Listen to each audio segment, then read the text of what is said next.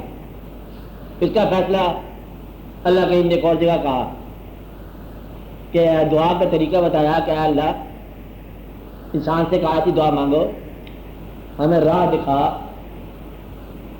ان لوگوں کی جن پر راستہ ہو رہا تھا خدا کا، ہمیں اپنی راہ دکھا۔ واقعہ یہ تھا، دعا تو اللہ کی ہو رہی ہے نا، عبادت تو اللہ کی ہے، نماز کس کی ہے؟ اللہ نے کہا صرف میری نماز پڑھو، میرے خیال میں رہنا، اور کوئی خیال نہیں ہے۔ اور اپنے خیال میں عبادت گزار کو واقعہ کیا بتایا کہ ان لوگوں کی راہ، لوگ پوچھتے ہیں کہ یا اللہ ہم صرف تمہارے خیال میں ہیں، اور لوگ کہاں سے آ گئے؟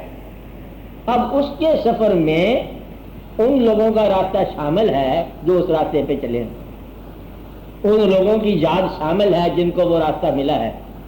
تو گویا کہ اللہ کی راہ میں انسانوں کا تذکرہ آئے گا۔ اللہ تعالیٰ خود فرماتا ہے انعمت علیہم، جن لوگوں پر اس کا انعام ہوا۔ اب یا تو انعام ہوا یا نہ ہوا، اور تو انعام تو ہوا۔ اس کا مطلب یہ ہے کہ آپ کو پتہ ہے کہ انعام ہونا چاہیے یا ہوا۔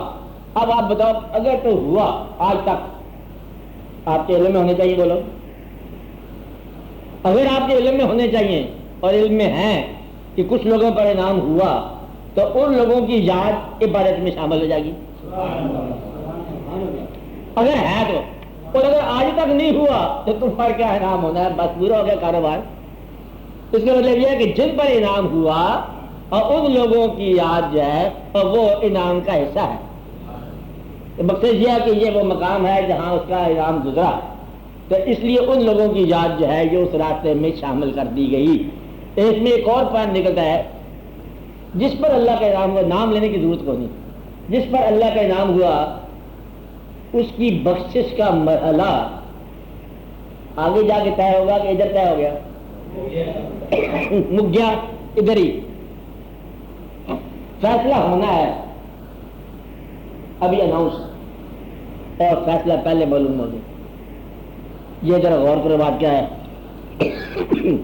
عاقبت آنی ہے، یوم حساب ہونا ہے، انعمت علیہم یہاں پر ہے، تو فیصلہ ہونے سے پہلے ہو جایا کرتا ہے۔ مثال کے طور پر پیغمبروں کا سلام سب پر، ان کا فیصلہ تو ہو گیا۔ اب یہ تو نہیں کہہ رہے کہ ابھی عاقبت جب بخشش کا انتظار کریں گے تو بخشش کا راستہ دکھانے والے ہیں، اور جن کو پیغمبروں نے اپنے ساتھ ملا لیا وہ تو ساتھ ہی مل گئے۔ والذین معہ، جو ان کے ساتھ ہیں وہ تو ساتھ ہی ہیں، ساتھ والے بھی ساتھ ہو گئے، فیصلہ ہو گیا۔ جو ان کے محبوبوں کے ساتھ ہو گئے، فیصلہ ہو گیا۔ اب جب فیصلہ ہو گیا، کوئی فارمولہ ہے جس سے آپ کہتے ہیں فیصلہ ہو گیا، تو اب راز کی بات یہ ہے کہ آپ اپنے بارے میں غور کیا کرو کہ آپ کے اپنے بارے میں آپ کا کیا خیال ہے۔ ہم جو آپ بیٹھے ہیں سارے کہ فیصلہ ہو گیا، مثلا جی دادا صاحب کا مسئلہ حل ہے، جی خیر ہے، ٹھیک ہے، یہ فیصلہ ہو گیا۔ اب کیوں فیصلہ ہو گیا؟ آپ کو اطلاع تو کو نہیں، قیاس، یقین، ہو گیا فیصلہ، کچھ پتہ چلتا ہو گیا۔ اگر پتہ چلتا ہے تو یہ پتہ اپنے بارے میں بھی لگاؤ کہ اپنے بارے میں آپ کا کیا خیال ہے۔ شک ہے، شک ہے تو توبہ جاری رکھو، ابھی توبہ کا سفر ختم نہیں ہوا، ابھی نیچے میں تھوڑی بدی موجود ہے، اور اگر توبہ ہو گئی پھر آپ کو شک جو ہے نا نہیں رہے گا اور بخشش کا یقین ہو جائے گا۔ جس کی توبہ منظور ہو گئی اس کو اپنی بخشش کا یقین ہو جائے، اور اگر بخشش میں اندیشہ ہے تو توبہ کو جاری رکھو اور عبادت کو جاری رکھو۔ عبادت تو ہر حال میں جاری رہے گی، لیکن توبہ ضرور کرنی چاہیے۔ توبہ کا مطلب یہ ہے کہ ابھی میں یقین تک نہیں پہنچا۔ توبہ گناہ سے نہیں ہوتی خالی کہ گناہ سے توبہ کر لیا، گناہ ہم کو نہیں کرتے ہیں، شک میں پڑا ہوا ہے، اپنی بخشش کے بارے میں شک ہے، اب توبہ کی ضرورت ہے۔ گناہ کو نہیں ہے کہ کوئی چوری نہیں کرتا بیچارہ، عبادت بھی کرتا ہے، بوڑھا آدمی ہے، نیک آدمی ہے، حج بھی کر رہا ہے، سال میں 2 دفعہ کرتا ہے، 2 دفعہ حج ہوتا ہے نہیں۔ میرا کہنے سے مقصد ہے کہ اس کو اپنی بخشش کا یقین نہیں ہے۔ جس کو اپنی بخشش کا یقین نہ ہو اور اس کے اندر جو ہے نا وہ استغفار کا مقام جاری ہے۔ اچھا آپ یہ بتاؤ کہ ماں ناراض ہو جائے تب عبادت گئی، اگر کسی شخص کی ماں اس کے کان میں کہہ دے کہ میں مکمل طور پر تم پر راضی ہوں، بخشش کا موقع پیدا ہو گیا؟ لو چھوٹی سی بات ہے، انعمت علیہم والوں میں سے کوئی شخص یہ کہہ دے کہ تم ہمارے قافلے میں ہو تو بخشش کا موقع بن گیا۔ آپ پیغمبروں کی طرف سے پیغمبر کی موجودگی میں یا پیغمبر کی موجودگی کے بعد بھی موجودگی ہوتی ہے۔ میں نے پہلے بتایا کہ حدیث شریف وہ ہے جو حدیث کی کتاب میں سرکار نے فرمایا، حدیث کی کتاب میں، اور کسی کو خواب میں زیارت ہو جائے حضور پاک صلی اللہ علیہ وسلم کی تو کہتے یہ ہیں کہ یہ زیارت جو ہے یہ غلط نہیں ہو سکتی، کوئی اور روپ نہیں اس میں آ سکتا۔ تو جس کو حضور پاک خواب میں کچھ فرما دے، آج فرما دے، تو یہ بھی حدیث ہے، حضور پاک کے ارشادی حدیث ہے۔ تو وہ حدیث جو آپ کے مثال مبارک کے بعد ہوئی ہیں وہ بھی ساری حدیث ہے۔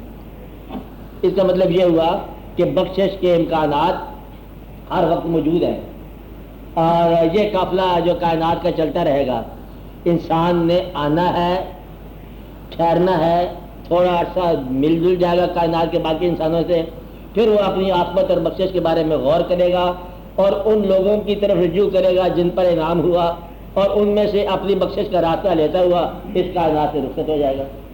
پھر دریا سمندر سے نکلا اور دریا آیا بادلوں کی شکل میں اور دریا کی شکل میں واپس مل گیا، پھر صاف کا صاف ہو جائے گا۔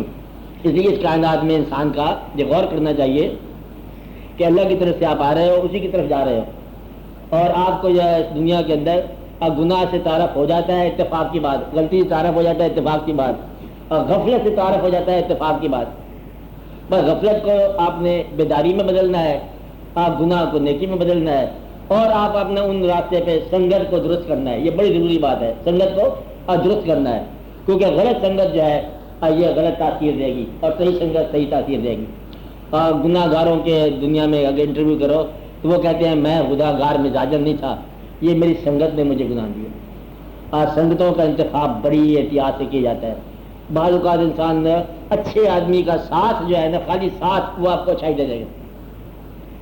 جس طرح عطار کی دکان پر بیٹھنے والا خوشبو لے کے آ جائے گا بغیر وجہ کے، اس طرح اچھے آدمی کا ساتھ جو ہے نا اچھائی دے گا. اچھی صحبت اچھا اثر دیتی ہے، اس طرح بری صحبت بھی برا اثر دیتی ہے. اسی کائنات میں کہتے ہیں کہ اچھے پرندے پالا کرو تو اچھی کفیل پیدا ہوتی ہے.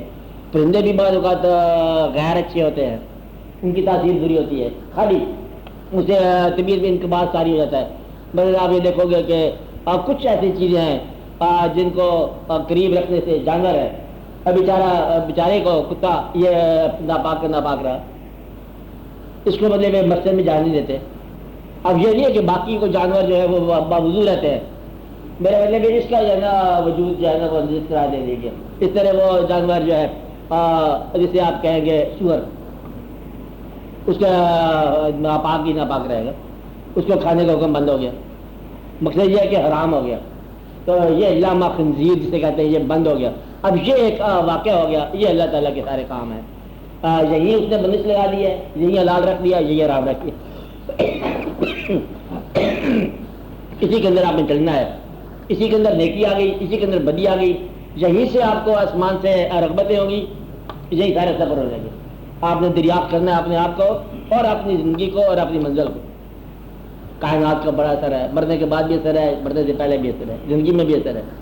اپنی منزلوں کو پہچانو، اپنے ہم سفروں کو پہچانو اور اپنے مزاج کو پہچانو. 4 دن کی بات ہوتی ہے، عجیب سی کہانی ہے انسان کی. بڑے سے بڑا غم ہو، بڑے سے بڑا غم ہو، میں نے پہلے بتایا آپ کو، تو شام کو سو جاتا ہے. یہ ایسا انسان ہے کہ نیند آ جائے تو غم چھوڑ دیتا ہے. مقصد کل اس کی کائنات ہے نیند سے پہلے تک. اور نیند کو یہ بیچارہ بدل جاتا ہے. بیچارہ اچھا انسان ہے، بدل جاتا ہے. ہر شے اس کی بدل جاتی ہے، غم بدل جاتے ہیں، خوشیاں بدل جاتی ہیں. اس تبدیلی میں یہ کائنات بڑا پارٹ لے گا. کائنات بدل جاتی ہے، مزاج بدل جاتے ہیں. خدا نہ خاصہ بچے ہو بندے اور غلطی کر رہے ہوں، ذرا زلزلہ ہو جائے، اللہ معافی دے، سب کے اندر سے چھپا ہوا ایمان باہر آ جائے گا. کیا زلزلہ آ گیا، بسم اللہ الرحمن، کلمے پڑھنے شروع ہو جائیں گے. اللہ تعالیٰ کہتا ہے جب کشتی ہچکولے کھاتی ہے تو میں ان کے اتنا قریب ہوتا ہوں، یہ میرے اتنے قریب ہوتے ہیں کہ اس کا تم اندازہ نہیں کر سکتے. کشتی جو ہے ہچکولے کھا رہی ہے، اللہ ہی اللہ ہو جاتا ہے. اور جب کنارے پہ آ جاتی ہے کشتی، قوت بازو کے کشیدے بیان ہوتے ہیں، اور جی ہم نے پھر کشتی کو ایسے ایسے لیا، لہروں سے ہٹاتے ہوئے دریا کو کنارے پر لے گئے، اور جب وہاں سے اور اس وقت جو ہے وہ اللہ یاد ہے. تو یہ اللہ تعالیٰ نے بتایا سارا سفر اس کائنات میں کلیئر ہے. غم میں ہوتا ہے بڑا ہی اللہ قریب ہوتا ہے. کہتے ہیں کہ جب کوئی خدا نہ خاصہ بچہ بیمار ہو تو اس کی ماں کو اللہ کا راستہ بتانے کی ضرورت کو نہیں ہے، اس کو خود معلوم ہے. بیمار بچے کی ماں اللہ کے پاس ہی ہوتی ہے، اس کے اندر سے اللہ وقت ظاہر ہو جاتا ہے. محبت جو ہے یہ اللہ تک پہنچا دیتی ہے، درد اللہ تک پہنچا دیتا ہے، کوئی طلب اللہ تک پہنچا دیتی ہے. عام طور پر مطلب لوگ جو ہے وہ کہانیاں کو سنی ہوئی ہے. راجے کو محبت ہیر سے جا پہنچا بالناچ کے پاس. بالناچ کون ہے؟ اس زمانے کا اللہ والا اس نظر آیا ہوگا بیچارے کو کہ یہ کوئی ہندو ہے لیکن ہے اللہ والا جوگی ہے. جوگی کے در ہیر کے در، میرا مطلب ہے کہ اس سفر میں چل پڑا. عام طور پر دنیاوی طلب جو ہے یہ بزرگوں کے آستانے پر لے جاتی ہے شروع میں کہ جی وہ دعا کرو، بچہ امتحان دیا ہوا ہے CSS کا، دعا کرو کامیاب ہو جائے. وہ دعا کرتے کرتے نہ کسی اور سفر پہ وہ کہتے دیکھو بات سنو، وہ بچہ تو ہو جائے گا.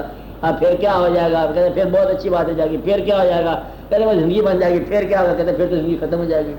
جب ختم ہی ہونی ہے تو پھر اس کا کوئی انتظام کر لیں. کہتے لو جی پیر صاحب تو سارا بڑے گھر کرتی ہے، پیر صاحب کے پاس دعا کریں، میں مکان بنا رہا ہوں کہ دعا کرو. کوئی کہتے بیٹا دعا کرتے ہیں مکان بناؤ، ایسا اچھا مکان بنانا کہ چھوڑتے وقت تکلیف نہ ہو. کہتے چھوڑتے وقت تکلیف نہ ہو، یہ کیا؟ کہتے چھوڑنا تو ہے نا آخر. کہتے کیا بنانا ہے، ٹھکانہ بنانا ہے. تو مدعا یہ ہے کہ یہ ایک واقعات ہے کہ وہ لوگ ایسے ہیں کہ طلب کو اور رخ دیتے ہیں. طلب آتی ہے یہ عام طور پہ آسانے پہ. دادا صاحب کتنا رش ہوتا ہے اس کے موقع پر 2.5 لاکھ 5 لاکھ 10. سارے تو دادا صاحب کے راستے پر نہیں چلنے والے، بلکہ بے شمار کو تو پتہ نہیں دادا صاحب کون ہے. میلے کا تو پتہ ہے لیکن دادا صاحب جو ہے یہ کس گاؤں کے رہنے والے ہیں، اس پنڈ کا نام کیا ہے، ان کے والد شریف کون تھے، یہ کس مقصد کے لیے لاہور آئے تھے، کیا دادا صاحب کسی خانقاہ پر آئے تھے. اب یہ سخت سوال کر رہا ہوں. دادا صاحب لاہور میں آئے تھے، یہ کسی مزار پر آئے تھے، خانقاہ پر نہیں آئے تھے. تو آپ تو خانقاہ پہ، ہم تو جاتے ہیں دادا صاحب کے پاس. تو کیا یہ سفر کیوں تھا؟ کیا ہندوستان کے اندر ان کا آنا ضروری تھا؟ کیا ہندوستان کے ہندوؤں سے فطرت کو بہت محبت تھی کہ انہیں اسلام دینا تھا؟ ہو سکتا ہے. اور یہ ایک نئی بات اور بڑی راز کی بات ہے کہ سونے والوں کے لیے، سونے والے کتنے نصیب والے ہیں کہ جاگنے والے ان کے لیے دعا کرتے ہیں. گمراہ کی بڑی شان ہے کہ ہر جو راہبر ہے وہ ان کے لیے دعا کرتا رہتا ہے.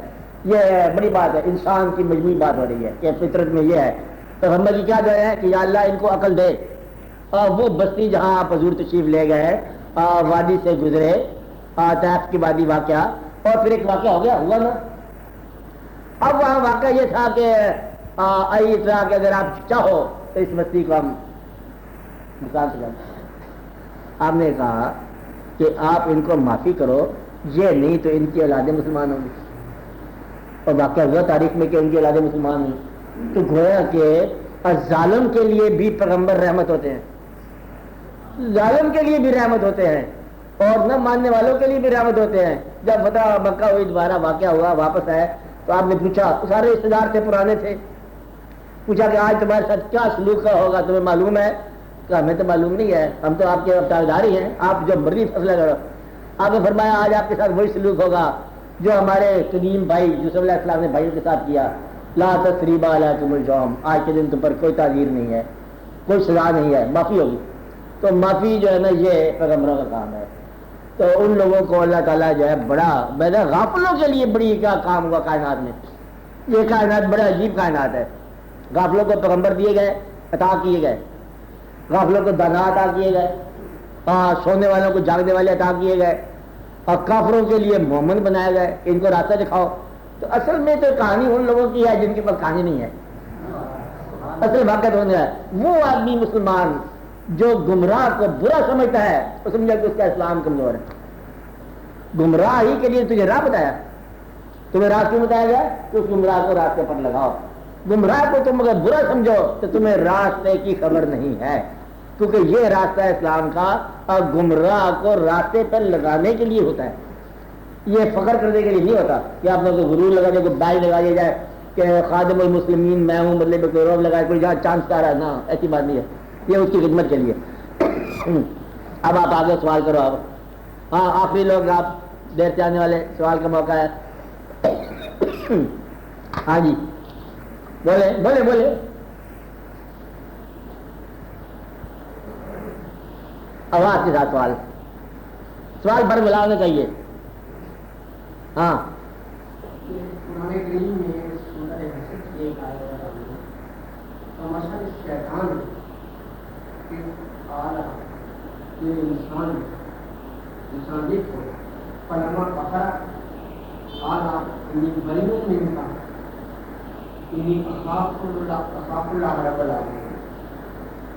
اس شخص کی مثال شیطان کی سی ہے کہ جب شیطان نے کہا انسان سے کفر کر، اس نے کفر کیا. جب اس نے کفر کیا، اس نے کہا کہ میں تجھے بدلے ذمہ ہوں، میں تو اللہ سے بڑا ہوں. انہیں اخاف اللہ رب العالمین، یہ قسم ہے. اس میں شیطان کیا کہہ رہا ہے کہ انہیں اخاف اللہ کہ میں تجھے بڑی ذمہ ہوں، اور انہیں اخاف اللہ میں اللہ سے کرتا ہوں رب العالمین. پھر یہ ہے بات. اس سوال کو سمجھنے سے پہلے بہت غور کی بات ہے کہ جہاں پر اللہ تعالیٰ نے الفاظ استعمال کیے ابلیس اور شیطان، یہ دو الفاظ بڑے غور طلب ہیں. اس کی الگ الگ مطلب یہ ٹرمینالوجی ہے، الگ الگ واقعات ہیں. شیطان جو ہے، خاف اللہ جو ہے، یہ کیا مقام ہے، اس کو کسی فقیر نے بیان نہیں کیا. بس یہ ایسے ہی بیان ہے کہ جو ہے یہ ٹھیک ہے، یہ اللہ تعالیٰ فرما رہے ہیں ٹھیک ہے. کیا اللہ تعالیٰ سے وہ ڈرتا ہے، عاقبت سے ڈرتا ہے، ڈرتا ہوگا. کیا وہ نہیں پسند کرتا کہ انسان کفر کرے. یہ سارے واقعات ہیں. شیطان کو مضمون نہ بناؤ، شیطان کا مضمون سمجھ نہیں آئے گا کہ یہ کیا راز کیا ہے. اس شیطان کو اور روح کو، اس دو چیزوں کو ڈسکس نہ کرو. البتہ انفرادی طور پر سمجھنا ہے، یہ مشاہدے کا مقام ہے، سمجھ آ جائے گا. انفرادیت میں سمجھ آئے گا، بیان میں سمجھ نہیں آئے گا، کیونکہ بیان کس کا ہے نہیں ہے، نہ روح کا بیان ہے. بس روح ہے، امر ربی ہے. کیا ہے امر ربی؟ کیا ہوتا ہے امر ربی ہے؟ بیان نہیں کرنا، روح شیطان، اور یہ دو مقام ہیں ان کو بیان نہ کیا اور کوئی سوال کریں۔ اس میں ذرا آپ شیطان کے حق میں بول جاؤ، کوئی پیغمبر کوئی درویش نہیں بولا شیطان کے حق میں۔ راز ہے وہ تیرا راز داں ہے، نیکی کا انسٹرومنٹ ہے، بدی کا انسٹرومنٹ ہے، کیا اس کا ہونا ضروری تھا؟ یہ لوگ کہتے ہیں سوال، شیطان تو جس کو ہمارے ہاں گمراہی ہوتی ہے شیطان نے گمراہ کیا، شیطان سے پہلے تو شیطان کو نہیں، اسے کس نے گمراہ کیا؟ سوال ہوتا ہے بعض اوقات۔ تو پھر شیطان سے پہلے جب شیطان کو نہیں تو گمراہ کیسے ہو سکتا ہے؟ شیطان گمراہ ہے یا شیطان ایک راہ ہے؟ یہ سوالات ہیں کہ گمراہ تو ہو گیا جو راستہ ہو گیا، تو شیطان سے پہلے تو راستہ ہی کو نہیں ہے، تو لہذا وہ ایک راستہ ہے جو اس پر چلے گا بدی کا راستہ کہلائے گا، تو راستہ تو گمراہ نہیں ہوتا نا۔ یہ لوگ کہتے ہیں، میں نہیں کہہ رہا بالکل کہ شیطان جو ہے نا وہ ایک راستہ ہے اور گمراہوں کا راستہ ہے۔ گمراہوں کا راستہ گمراہ ہوتا ہے کہ نہیں ہوتا اسے ہمیں نہیں پتا۔ اگر شیطان نہ ہوتا، فرض کرو، یہ میں نہیں کہہ رہا، میں لوگوں کے بیان جہاں سے سوال ہے میں وہاں کی جواب بتا رہا ہوں۔ اگر شیطان نہ ہوتا، اللہ تعالیٰ نے یہ کہا تھا، فرمایا تھا کہ میں خلیفۃ فی الارض بنا رہا ہوں آدم کو علیہ السلام، انی جاعل فی الارض خلیفہ، ہم زمین پر خلیفہ بنانے والے ہیں۔ اگر شیطان نہ ہوتا تو آدم زمین پر آ نہیں سکتا، بیٹھ میں رہتا، سکیم ہی نامکمل رہتی۔ کہتے یہ لوگ، ہم نہیں کہہ رہے بالکل۔ تو سکیم کو ایکسپیڈیشسلی چلانے کے لیے انسٹرومنٹ ہے ایک شیطان اور ابلیس ہے۔ پھر شیطان اگر ایک ہوتا تو شیاطین کا نام کہاں سے آ گیا؟ پھر ہر آدمی کے لیے شیطان الگ ہے، ابلیس ایک ہے، تو اللہ کے ساتھ جس شیطان کا مکالمہ ہوا اس کا نام ہے ابلیس، آپ کے ساتھ جو شیطان کا بچہ ہوگا اس کا نام ہے دوست آپ کا، پتہ نہیں وہ کون ہوگا۔ اس لیے یہ لمبی کہانی ہے شیطان کی، شیطان کا مضمون جو ہے بالکل یہ سمجھنے والی بات ہی نہیں ہے۔ ایک دفعہ موسیٰ علیہ السلام سے ملاقات ہوئی شیطان کی، موسیٰ علیہ السلام کا مردود اور سجدہ کر لیتا ہے کیا تھا؟ میں نے کہا جناب بڑی بات ہے، میں پیغمبر ہو جاتا تیری طرح، ذرا سا جلوہ ہے تو غش کھا کے آپ ہو گیا کیا؟ میں تو پھر بھی دیکھ کے آیا ہوں اس کو پوری طرح، تو دیکھ نہیں سکا جلوہ، ہم تو جلوے دیکھ کے آئے ہیں۔ اب یہ لوگ کہہ رہے ہیں، ہم نہیں کہہ رہے بات۔ شیطان کا راز ایک الگ راز ہے، اس کا بیان نہیں ہے، بس انا شیطان الرجیم یہ کہا کرو، اعوذ باللہ من الشیطان الرجیم، یا اللہ معافی۔ ایک بات ہے قرآن پاک میں اللہ تعالیٰ نے بسم اللہ سے پہلے شیطان کا نام لگا دی، اب یہ بات نہیں ہے، قرآن بعد میں شروع ہوتا ہے شیطان پہلے آ جاتا ہے۔ اب اس کی بات ہے سمجھنے والی بات ہے، لوگ کہتے ہیں، ہم نہیں کہیں گے، کہ اپنے نام سے ایک اور نام جو ہے اللہ تعالیٰ نے لگا دیا کہ پہلے اس سے مطلب اپنا مانگو۔ اب اللہ قادر، قدرت، تقدیر، مقدر، ساز، یہ ممکن ہے کہ اس کے قبضہ قدرت سے کوئی باہر ہو؟ اچھا فرض کرو کوئی ایسی لغزش ہو گئی ہے، اس کو خدا کرے، پھر کنوے کرنے کی ضرورت کیا ہے؟ ہمیں بتایا میں قادر ہوں، انما امرؤ اذا اراد شیئا ان یقول له کن فیکون، کمل ہو جاتی ہے۔ اس کائنات سے کوئی شے باہر اللہ کے حکم سے نہیں ہے۔ ساتھ ہی کہا کہ اس نے ہمارا کہنا نہیں مانا، اور اللہ تعالیٰ نے یہ بیان کیا تھا آدم علیہ السلام نے کہنا نہ مانا تو اسے اپنے سفر خلافت پہ بھیج دیا، شیطان نے کہنا نہ مانا اسے رجیم کر دیا۔ اب یہ راز ہیں سارے، ان رازوں کو سمجھنے کے لیے آپ ایک دیکھو کہ اللہ کا حکم نہ ماننے کے بعد رجیم تو انسان نہیں ہوتا، انسان کو استغفار کا سبق مل گیا، شیطان کو وہ استغفار کا سبق نہیں ملا۔ استغفار کا فرق ہی شیطان بناتا ہے، غلطی کو تسلیم نہیں کرتا، بحث کرتا ہے۔ وہ کہتا ہے اللہ تعالیٰ آپ نے کیا کیا؟ ایک جگہ پر مکالمہ اللہ کے ساتھ شیطان کا، آپ نے کیا کیا؟ کیا ہو گیا؟ کہتا میں تو ہوں اس سے بنا ہوا اور یہ اس سے بنا ہوا ہے، ہماری دونوں کا خمیر میں بڑا فرق ہے۔ میری اناج ہے نا یہ ذرا ناری انا ہے، طاقتور انا ہے، تو یہ خاک ہے، خاک کی کیا انا میرے مقابلے میں، تو میں کچھ سپیریارٹی رکھتا ہوں، وہ سپیریارٹی بن ہو رہی ہے، اور یہ اقرار جو ہے نا وہ نہ پہچان سکتے۔ اور ایک اور جگہ پر کہتا ہے کہ اللہ تعالیٰ آپ نے مجھے اغوا کیا، لفظ یہ ہے، وہ اغوا تو نہیں اصل لفظ ہے نا، کہ آپ نے مجھے تھوڑا سا گمراہی میں ڈالا، بتایا نہیں مجھے کہ اصل بات کیا تھی، کہ آپ نے کیوں سجدے کا حکم دیا تھا۔ ہوا یہ کہ اللہ تعالیٰ نے یہ کہا تھا کہ سجدہ نہیں کرنا میرے علاوہ، وہ پکے ہو گئے سارے۔ پھر ایک دن اللہ نے کہا اس سے سجدہ کرو، وہ بیچارہ پچھلے حکم میں پھنسا رہا، نیا حکم نافذ ہو گیا۔ تو گویا کہ شیطان کون ہے؟ شیطان ہے وہ کہ ماننے کے بعد نئے حکم سے انکار کرنا پچھلے حکم کے حوالے سے، یہ شیطان ہے۔ کہ وہ شیطان ہے جو ماننے والا ہے، جس کو تم نے مانا ہے اس کا پچھلے حکم مانا ہے اور آج کا حکم نہیں مان رہے ہو، بس تم اس کے شیطان ہو. تمہارے شیطان بھی وہی ہوگا کہ جو کل کو حکم مان گیا اور آج کا، دیکھو یہ کل تک آپ نے یہ کہا تھا، آج آپ یہ کہہ رہے ہو، کہتے وہ بھی میں نے کہا تھا، یہ بھی ہم کہہ رہے ہیں مانو. جو آج حکم نہ مانے وہ تمہارے شیطان سمجھو کہ اس پر اعتراض ہے. بس شیطان کے بڑے مضامین ہیں، بڑے واقعات ہیں. یہ اگر اللہ سے ڈرتا ہے تب بھی کچھ نہ کچھ اس کے اندر فساد ہی ہوگا. اچھا، اور مقصد یہ ہے کہ آپ اتنی بات یاد رکھو، عبادت کر رہا ہے تب بھی کوئی مکڑ ہی ہوگا. اور ایک دفعہ ذرا کوئی بزرگ کا سوئے ہوئے صبح صبح جا کے جگا دیا، اٹھو نماز پڑھنے کا ٹائم ہوا، دیکھا غور سے ہے تو نماز کا ٹائم. کہتا تو لین تو کیسے جگایا تو نے؟ نماز قضا نہیں دیتا، تیرا کیا جاتا تھا؟ کہتا میں ضرور قضا نہیں دیتا، پچھلے دفعہ آپ کی نماز قضا ہوئی تھی تو آپ نے رو رو کے اتنے درجات اکٹھے کر لیے، یہ بھی سے برداشت نہیں تو پورا نماز کا ثواب لے تو یہ درجات میں نہیں برداشت کر سکتا. تو بات یہ ہے کہ شیطان بہرحال شیطان ہے، انسٹرومنٹ آف گڈ ہوگا، نیکی کا ذریعہ ہے، پیمائش کا درجہ ہے، اللہ کے اس کا رضاب ہے، پتہ نہیں اس پر ہے کہ نہیں ہے، بہرحال ساتھ ساتھ چلتا ہے. آپ اس سے پناہ مانگو، آپ کو یہ حکم ہے، اسے پہچاننے کا حکم نہیں ہے. حکم کس کا ہے؟ اپنے آپ کو پہچانو. ہر وہ چیز جو تمہیں راستے سے گمراہ کرے گی شیطان، اس سے بچو. اور شیطان کی سفارش نہ کرنا یہ تو گریٹ ہے، تو بڑا ہے، ڈرامے کا اہم کردار ہے. نہ اہم کردار ہوگا یا نہیں ہوگا اس کے بارے میں اپنے طور پر انفرادی طور پر تعلیم حاصل کر لو، لیکن جو حکم ہوا ہے وہی حکم. لیکن ایک بات یاد ہے، قرآن پڑھنے سے پہلے ذکر اس کا رہے گا کہ اللہ تعالیٰ مطلب اس سے ہم پناہ مانگتے ہیں. اللہ کے جہاں حکم آتا ہے وہاں اس کا نام کسی طریقے سے اللہ نے آپ ہی بنایا. کوئی بہت ہی خطرناک بات ہے. اچھا، اس لیے آپ اس کو آپ بھی خطرناک رکھو، شیطان کو آپ باقی رکھو، شیطان کا علم ہے. ایک بات اور بزرگ کہتے ہیں، ہموس جسے آپ کہتے ہیں ہموس، کہ یہ جہاں جلوہ حسن ہے، یہ ہر طرف جلوے ہیں، وحدت کے ہیں یہ جلوے، نقش و نگار کثرت، سب جلوہ اس کا اپنا جلوہ ہے. ہموس ہما رنگ بے رنگ، یہ ہے نا، ہر طرف جلوہ اس کا ہے. یار کو ہم نے جا بجا دیکھا، کہیں ظاہر کہیں چھپا دیکھا، کہیں ہے بادشاہ ہے تخت نشین، کہیں کاسا لیے گدا دیکھا، یہ سب اس کے اپنے جلوے ہیں. اس میں لوگ کہتے ہیں جب تک شیطان سمجھنا ہے ہم بہت خطرناک چیز ہے. پہلے شیطان کو سمجھو، پھر ہر چیز جلوہ اس کا اپنا ہے. شیطان کون ہے؟ ماننے کے بعد انکار کرنے والا، آپ کو ماننے کے بعد آپ کا انکار کرنے والا آپ کے شیطان ہے، اس سے بچو.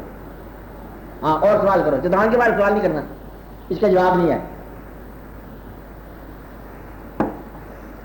ہاں جی بولو، آپ بولو، آپ کے ساتھ بول رہے ہیں. ہاں بولو کوئی بات.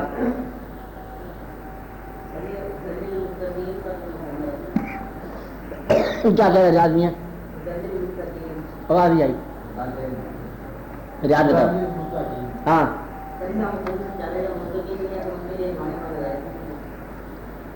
کیا یہ وہ کتاب ہے جو متقی کے لیے ہدایت ہے؟ اس میں سوال کیا ہے؟ ہاں، اس کے لیے ہدایت کیا ہو؟ جو ہدایت لینے والا ہے وہ کیا کرے گا؟ اسی کو ہدایت میں لائے گا.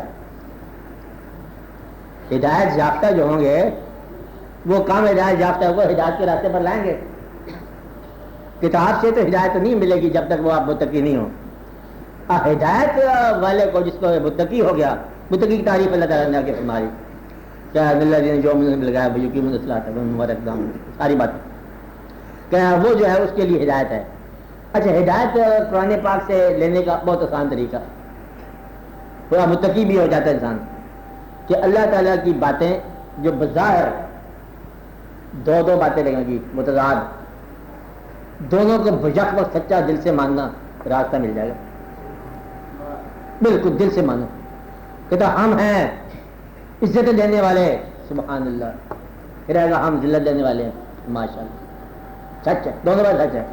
ہم جس کو چاہتے ہیں رزق عطا کرتے ہیں، جس کو چاہتے ہیں چھین لیتے ہیں. اللہ ہے زندگی دینے والا، اب یہ بھی ایک آدمی مر گیا، لینے والا بھی وہی ہے. تو اللہ تعالیٰ کی باتوں کے اندر بظاہر ایک ورائٹی، تضاد نما ورائٹی ہے، کہ ادھر سے اللہ دروز بھیج رہا ہے فرشتوں سمیت، ادھر سے سختی سے گزار رہا ہے اپنے بندوں کو. یہ کیا بات, یہی تو سچ ہے, بس یہی برحق ہے. جس نے یہ راز پا لیا وہ قرآن پاک سے ہدایت پا گیا.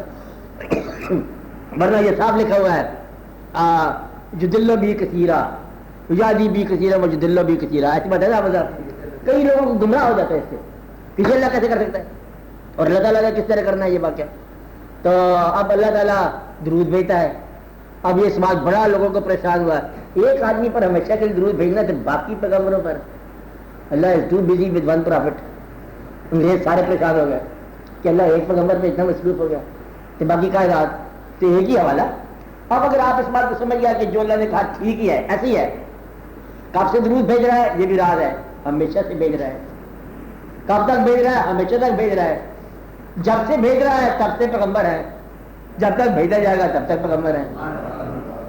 اب یہ بات اللہ کی بات ہے, اس میں آپ کا دقت ہے. ابھی آپ نے پڑھا تھا الم تری کیف فعل, کیوں ہم یہاں سے کیا آج الم تری کیف فعل ربک باصحاب الفیل. اس میں ایک چھوٹی سی بات تھی, کیا آپ نے دیکھا کہ اللہ نے کیا کیا اصحاب فیل سے؟ حضور پاک نے اللہ فرمایا کیا آپ نے دیکھا نہیں کیا کیا اللہ نے اصحاب فیل سے؟ اور یہ آپ کے آنے سے پہلا واقعہ ہے. دیکھا کیسے؟ یہاں سے لوگوں نے بے شمار راز بیان کیا کہ اللہ نے محاورہ نہیں استعمال کیا, دیکھا ہی کہا. تو دیکھا کہ کیا کیا اصحاب فیل سے, تو گویا کہ پیغمبر آنے سے پہلے بھی دیکھتا ہے, جانے کے بعد بھی دیکھتا ہے. یہ الگ راز ہے, پھر کبھی ان باتوں پہ کہے کہ آپ بزان ہو گیا آپ لوگوں. تو اس لیے یہ بات سمجھنے والی ہے کہ آپ ہدایت سے پہلے ضروری ہے تقویٰ. اچھا تقویٰ ہونا چاہیے. جو اللہ کو مانتا نہیں اس کے لیے کتاب نہیں ہے. آپ ایک شیخ سن لو پھر بات ختم کرتا ہوں. حضور اکرم کی زندگی پر کتابیں لکھنا نہیں ہے عرفان. حضور اکرم کی زندگی پر کتابیں لکھنا نہیں ہے عرفان کہ ایک کافر کتاب لکھ کر نہ آج تک ہو سکا مسلمان. کافر بھی حضور پاک کی سیرت پہ کتاب لکھے گا, نہیں مانے گا. کتاب کلام پاک کے مفسر ہندو بھی ہو سکیں گے, تفصیل بیان کریں گے, نہیں کلمہ پڑھیں گے. اسلام پسند غیر مسلم بھی ہوں گے لیکن غیر مسلم ہوں گے. یہ جب تک آپ کا دل قبول نہ کرے اللہ اور اللہ کے نبی صلی اللہ علیہ وسلم کو مکمل طور پر چلنے پر ایمان نہ ہو, آپ کو کلام پاک سے فیض نہیں ہو سکتا. یہ خاص راز ہے. اس لیے تقویٰ ضروری ہے. آپ کو بات سمجھ آ رہی ہے تقویٰ کی؟ آپ سمجھ رہے ہو؟ ہاں. آپ کا سوال کیا ہے کہ تقویٰ بولو. ہاں ہاں جو میں کہتا ہوں جو کام متقی ہے وہ بھی کنفیوز ہو جاتا ہے. تو ہدایت جو ہے یہ متقی اللہ نے فرما دیا کہ یہ متقی کے لیے ہدایت ہے. متقی کون ہے؟ لازم ہے. یہ کتاب مسلمانوں کے لیے ہے پرائمریلی. اسلام جو خدا پر بھروسہ نہیں کرتا وہ خدا کی بات کیسے سچ مانے گا؟ خدا پر بھروسہ کیا ہے؟ جنرل خدا نہیں ہے, خدا مصطفیٰ صلی اللہ علیہ وسلم کی بات ہو رہی ہے. خالی توحید کی بات نہیں ہو رہی ہے. ہمارے یہاں توحید رسالت کے ذریعے ہے, تو رسالت کے ساتھ مشروط ہے اور اس راستے پر چلنے والی بات ہے. خالی قرآن کو لے کے اسپیسیمن ڈیٹا نہیں بنانا آپ نے. یہ پوری آپ کے لیے الہامی بات ہے. آپ اس پر چلو, اللہ تعالیٰ کے احکام پورے کرو, دین دنیاوی طور پر سرفرازی حاصل کرو. تھوڑا سا بدلے میں اور واقعات جو بیان والے نہیں ہے خود سوچا کرو. بحث کرنے والی بات نہیں ہے کہ اللہ تعالیٰ کیا کرتے ہیں, حضور پاک درود کیسے بھیجتے ہوں گے اپنے آپ پر. یہ لوگوں نے بحث نہیں ہے. دعا کیا کرو کہ اللہ تعالیٰ آپ کو حق کا آشنا بنائے. دعا کیا کرو کہ اپنی زندگی جو ہم گزار رہے ہیں اس پر کوئی غلطی ہو گئی ہے جو ہمارے علم میں نہیں ہے, اللہ معاف فرما دے. جو علم میں ہے وہ بھی معاف کرا دے. اور وہ یاداشتیں جو ہمیں افینڈ پریشان کرتی رہتی ہیں یا اللہ وہ بھی معاف کر دے.